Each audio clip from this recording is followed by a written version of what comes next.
જય શ્રી કૃષ્ણ બહેનો અને ભાઈઓ, ધર્મ કરમ ચેનલમાં આપનું સ્વાગત છે.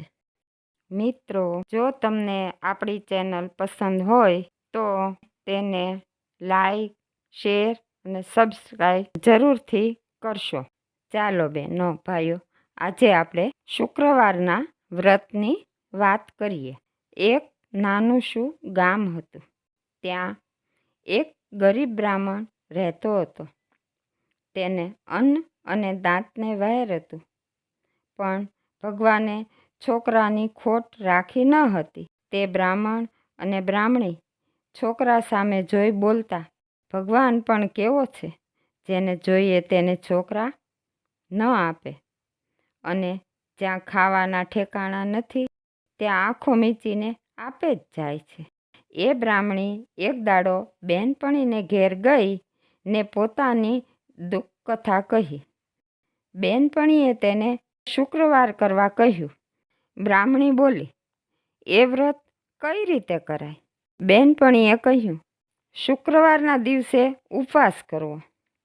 સૌભાગ્યવતીને સંધ્યાકાળે ઘેર બોલાવી તેના પગ ધોવા, તેને ખોળે સાકર નાખવી, દૂધપાક જમાડવો, પછી પોતે જમવું. આમ 1 વર્ષ સુધી શુક્રવારનું વ્રત કરવું, પછી તેનું ઉદ્યાપન કરવું. એ બ્રાહ્મણીએ તેની બહેનપણીના કહેવા પ્રમાણે શુક્રવાર કરવા માંડ્યા. વહેલી સવારે ઉઠી દેવની પ્રાર્થના કરતી, આખો દિવસ ઉપવાસી રહી, સાંજે સૌભાગ્યવતીને બોલાવીને જમાડી પછી જમતી. એ જ ગામમાં તેનો પૈસાદાર ભાઈ રહેતો હતો. તેણે ગામના બ્રાહ્મણોને જમાડવા માંડ્યા, પણ તેને તેની ગરીબ બહેન ભાણેજો ને જમવા ન બોલાવ્યા. બીજા દિવસે બ્રાહ્મણો જમવા જઈ રહ્યા હતા ત્યારે તેણે વિચાર કર્યો, ભાઈ મને જમવાનું કહેવાનું ભૂલી ગયો હશે, તો હું મારી જાતે જ જાઉં. આમ વિચારી તે પોતાના છોકરા સાથે જ્યાં બ્રાહ્મણો જમવા બેઠા હતા ત્યાં ગઈ. છોકરા સાથે તે બેઠી. તેનો ભાઈ પીરસતો પીરસતો તેની બેન હતી ત્યાં આવ્યો. તેને જોઈ ભાઈ મોઢું બગાડી બોલ્યો, તું મને નીચું જોવડાવવા આવી છે? આ તારા કપડાં જો, તારો દેદાર જો, લોકો તને અહીં જોઈ હસે છે. કહીને ભાઈ ચાલ્યો ગયો ને તેણે નીચું જોઈ જમી લીધું.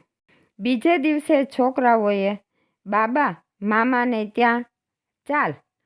બ્રાહ્મણી શું કરું તેનો વિચાર કરતી બોલી, ભાઈ છે છો ભલે બોલ્યો. ભાઈ બોલ્યો તેથી શું થઈ ગયું?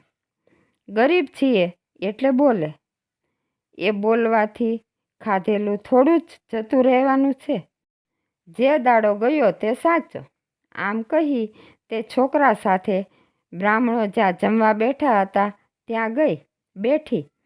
તેવામાં તેનો ભાઈ ત્યાં આવ્યો ને બોલ્યો, ભિખારી તે ભિખારી, જરાય શરમ નથી.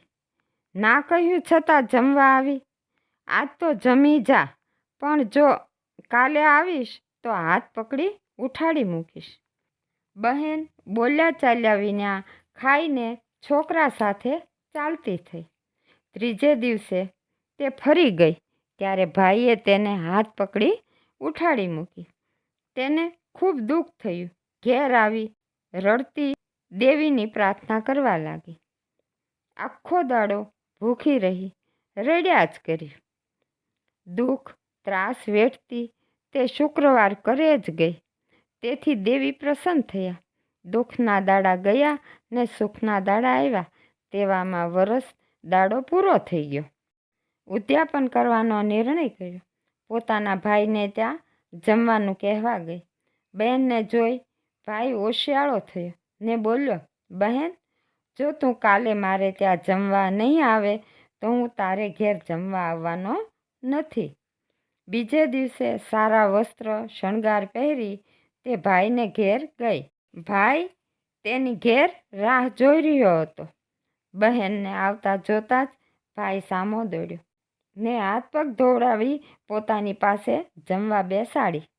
એટલે બહેને કિંમતી શાલ સામે મૂકી. પછી શરીરના દાગીના કાઢી થાળીમાં મૂકવા માંડ્યા. આ જોઈ ભાઈ નવાઈ પામ્યો. બહેનને પૂછવા લાગ્યો, બહેન બહેન આ તું શું કરે છે? ત્યારે બહેન દાગીનાને હાથ જોડી બોલી, આ જમવાનું મને કહેવામાં આવ્યું નથી, પણ લક્ષ્મીને કહેવામાં આવ્યું છે. મને જ જમાડવાનો તમારો ભાવ હોય તો જ્યારે તમે બ્રહ્મભોજ કરાવતા હતા ત્યારે મને અને તમારા ભાણેજોને હાથ પકડી ઉઠાડી મૂકત નહીં. આ સાંભળી ભાઈનું મોઢું પડી ગયું. તેણે બહેનની માફી માંગી.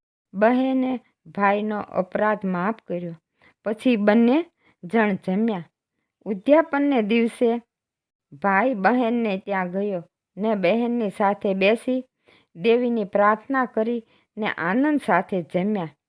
શુક્રવારનું વ્રત કરવાથી જેમ બહેનને ઘેર આનંદ થઈ રહ્યો, તેમ જે કોઈ આ વ્રત કરશે તે સુખ સંપત્તિ પામશે અને તેના ઘેર આનંદ થશે. લ્યો બહેનો અને ભાઈઓ, તમને આ શુક્રવારની વાત ગમી હશે. આપ સર્વને વિનંતી છે, આપણી આ ધર્મ કરમ ચેનલને લાઈક, શેર અને સબસ્ક્રાઈબ જરૂર કરશો.